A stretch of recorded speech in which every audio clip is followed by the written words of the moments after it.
네 번째 모듈에서는 채용 프로세스 설계에 대해서 학습을 해보도록 할게요. 네. 채용 프로세스를 설계할 때 원칙이 굉장히 많아요. 다양하긴 하지만 핵심 목표는 선발의 타당성과 공정성을 극대화하는 것입니다. 첫 번째로 이제 채용 프로세스와 채용 도구를 설계하실 때 크게 세 가지를 기억을 하시면 돼요. 첫 번째는 단계적 프로세스입니다. 선발 과정은 100m 허들을 넘듯이 한 단계씩 진행된다는 거죠. 예를 들면 서류 전형이 끝났으면 그 다음 단계는 인적성 검사, 그리고 그 다음 단계는 면접 전형, 이런 식으로 진행이 돼야 된다라는 걸 얘기하는 거고요. 그리고 증분적 타당도를 고민을 하셔야 될 것 같아요. 선발 방식은 낮은 타당도에서 높은 타당도의 방식으로 진행한다. 이건 무슨 말이냐면 높은 타당도의 방식이다라는 건 사실 저희가 채용하는 모든 이유가 채용을 통해서 저희가 직무 수행을 잘할 사람을 뽑는 거잖아요. 그러니까 여기서 말하는 타당도의 개념이라는 건 저희가 쓰는 모든 선발 도구들이 다 예를 들어 면접 시험이 어려웠다라든가 채용에서 여러 가지 선발 도구들을 쓴다라고 하면 그런 모든 과정들이 전부 다 입사 후에 직무 수행을 타당하게 예측을 해야 된다는 거죠. 예를 들어 타당도가 높은 방식으로 잘 설계가 됐다면 면접 점수가 높은 사람이 실제 직무 수행도 잘한다라는 것들을 가정하는 거죠. 그래서 선발 방식은 낮은 타당도에서 높은 타당도의 방식으로 진행되는 게 맞고요.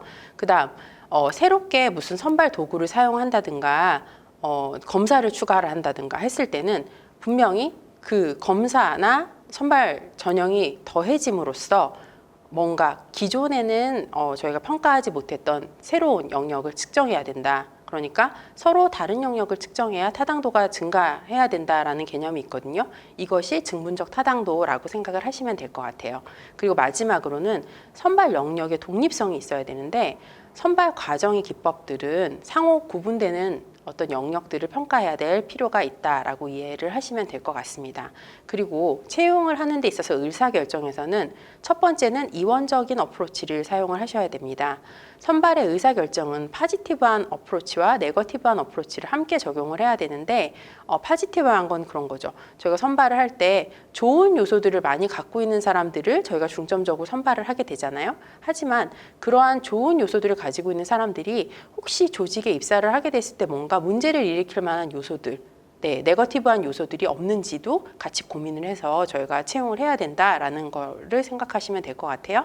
그리고 각 선발 단계별 의사결정은 다른 단계의 의사결정과는 독립적으로 진행이 돼야 되는 거죠. 그래서 독립적으로 의사결정을 해야 될 필요가 있다라는 거고, 마지막으로 각 단계에서의 통과율을 결정을 하실 때 선발 단계에서의 어떤 위치에 있는지, 그러니까 앞단에 있는지 뒷단에 있는지, 예를 들어 지금 서류 전형을 하고 있는지 인적성 검사를 하고 있는지 면접을 하고 있는지, 그런 위치, 선발 단계에서 위치 고민하셔야 되고, 비용이나 시간 그리고 응시자의 비율 등을 고려하셔서 적절한 선발률을 추려내시면 될 것 같습니다. 그렇게 함으로써 아까 말씀드렸던 것처럼 사실 채용에는 정답이 없어요. 채용 프로세스를 어떻게 설계하느냐는 정답이 없고 여러 가지 조직의 상황이라든가 그런 직무의 특성을 고려하셔서 하시긴 하셔야겠지만 제일 중요한 것은 선발의 타당성과 공정성이 극대화돼야 된다라는 것입니다. 그것들을 기억을 해주시면 좋을 것 같아요.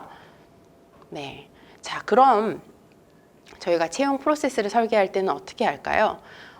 채용 직무의 어떤 직무 능력별로 적합한 평가 기법을 결정을 하고 전형별로 평가를 설계를 해야 하는데 그런 때 많이 활용할 수 있는 게 직무 능력, 즉 평가 요소와 평가 기법을 왼쪽에는 직무 능력, 그다음 오른쪽에는 평가 기법 이렇게 해서 나열해서 만든 걸 직무 능력 평가 기법 매트릭스라고 하거든요.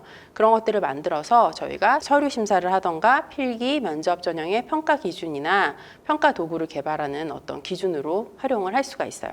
예를 들면 저희가 평가 요소에서 채용 직무에서 필요한 어떤 필요 지식이라고 하는 것들을 평가해야겠다라고 하면 필요 지식을 저희가 매트릭스에 구성을 한다고 하면 필요 지식을 저희가 입사 지원서에 적도록 할 수 있고, 그 다음 직무 수행 관련한 어떤 능력 검사에서 지식 검사를 한다든가 기술에 대한 검사들을 통해서 필요 지식을 확인을 해볼 수 있겠죠.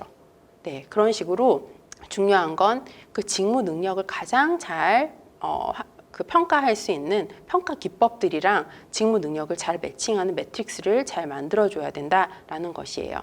그래서 저희가 그 채용 프로세스를 설계할 때 또 고려해야 될 것들은 일단 첫 번째로 최소 자격의 평가 기준입니다. 직무 수행에 필요한 최소 자격의 어떤 요건과 적격, 부적격 기준을 저희가 설정을 해줘야 되고요. 서류 평가 기준을 마련할 때는 직무 관련한 어떤 교육사항이라든가 경험이라든가 경력사항, 자격사항이나 자기소개서 등의 평가 기준이 설정이 되어야 돼요.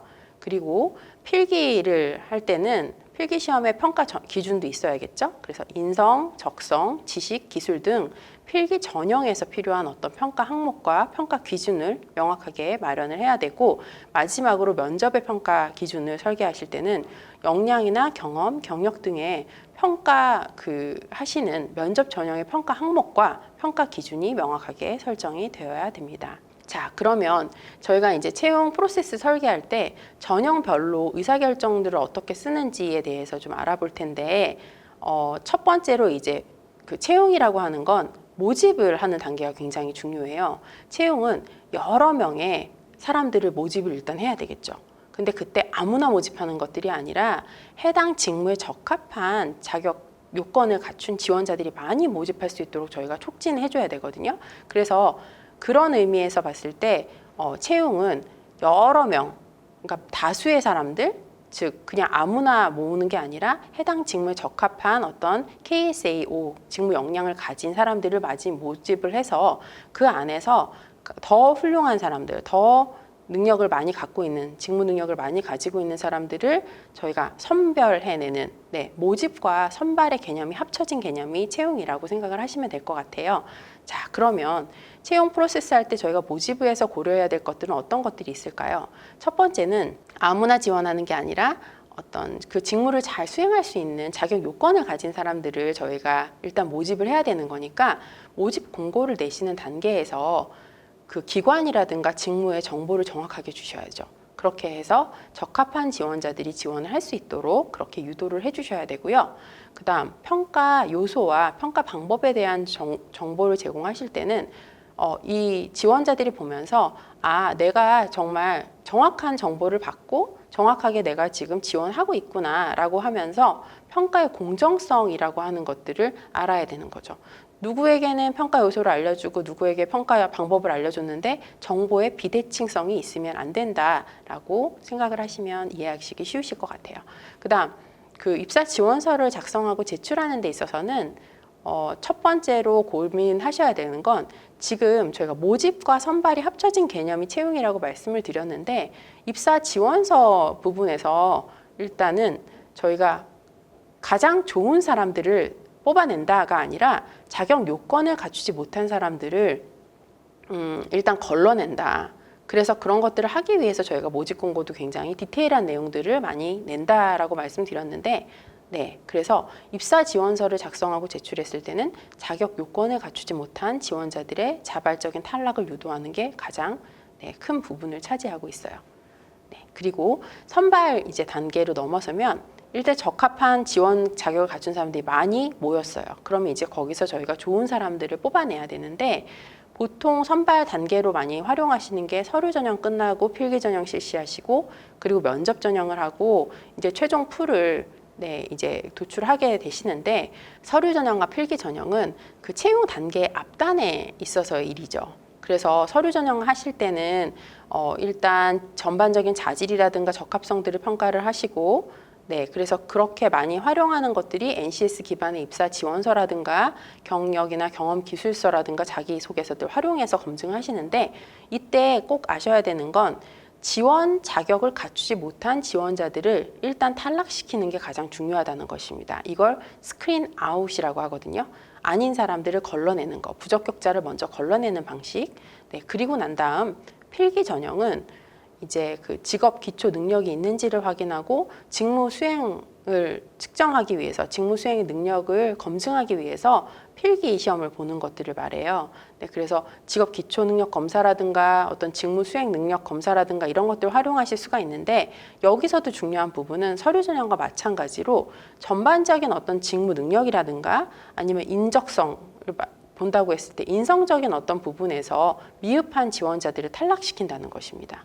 네, 그래서 어느 정도 이제 합격자들을 모집을 하실 때는 그 면접에 어느 정도 올 수 있어야 되잖아요. 그래서 보통 뭐 한 두세 배수 혹은 세 배수에서 면접 비중이 높은 곳은 5배수까지 저희가 이제 그 지원자들이 올 수 있도록 해줘야 되는데, 네, 가장 중요한 건 서류 전형과 필기 전형에서는 가장 훌륭한 지원자, 직무 능력을 가장 많이 갖춘 지원자들을 골라내는 것들이 아니라 일단 그 부적격한 사람들, 지원 자격을 요건을 갖추지 못했거나 혹은 전반적인 어떤 직무 능력이나 인성이 미흡한 사람들을 탈락시키는 쪽에 초점을 맞춰야 된다라는 거고요.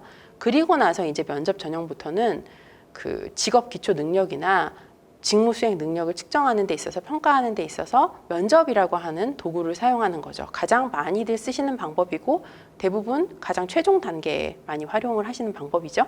그때부터는 이제 면접 전형부터는 저희가 직무 능력이라든가 인성, 여기서는 이제 뭐 인재상과의 적합성 이런 것들도 다 인성이라고 표현할 수가 있는데, 직무 능력과 인성이 우수한 지원자들을 합격시킨다. 그러니까 일단은 아닌 사람들을 걸러냈고 부적격자들을 걸러냈다, 스크린 아웃을 했으면 그 다음부터는 직무 능력이나 인성이 우수한 지원자들을 합격시키는, 네, 그래서 셀렉트 인하는 그런 과정이라고 생각을 하시면 될 것 같아요. 그래서 저희가 이제 면접에서 최종적으로 걸러진 분들을 최종적으로 선발하여 합격 통보를 하게 되는 거죠. 자, 그러면 블라인드 채용 설계를 할 때는 저희가 어떤 것들을 고려해야 될까요? 블라인드 채용을 설계하실 때는 일단 직무 내용과 직무 능력에 대해서 명확하게 정의가 되어 있어야 돼요.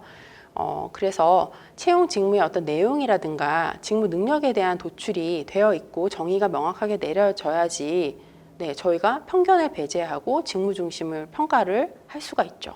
그래서 어떻게 보면 그 차별적인 요소를 도출하고 정의하는 것들도 중요하지만 사실은 그 이전에 채용 직무에 대해서 어떤 직무에 대한 내용이라든가 능력에 대해서 명확하게 도출이 되어 있어야 저희가 블라인드 채용이라고 하는 것들을 잘 쓸 수가 있는 거죠. 네. 그리고 직무 내용이라든가 직무 능력이 명확하게 정의가 되어 있으면 지원자가 이해하기 쉬운 형태로 직무 설명 자료를 제작하거나 공개해서 내가 공정한 정보들을 받고 지금 공정하게 심사가 되고 있다, 평가되고 있다라는 그런 메시지를 줄 수가 있게 돼요. 그리고 나서 차별적인 요소를 도출하고 정의를 내려야 되는데, 입사 지원서에서 직무와 무관한 어떤 편견 요소에 대해서 정의를 하고 개입을 배제를 해줘야 되고요. 채용 단계별로 편견에 개입될 수 있는 요인이라든가 그런 것들이 없는지 검토하고 필요하다면 제외를 해야겠죠. 그때 편견 요소에 대한 여부는 현행법이라든가 어떤 채용 직무에서 필요한 필수 조건인지 여부, 그리고 사업상 필요성 등에 대해서 저희가 생각해서 고려한 다음에 결정을 할 수가 있어요. 그리고 전형별 평가에서 배제하거나 그런 요소들, 유의사항들을 도출을 해서 그 선발을 할 때 어떻게 적용할지, 그 단계에서 선발 단계별로 어떻게 적용할지 인사 담당자 분들께서는 계획을 수립을 하시면 될 것 같아요.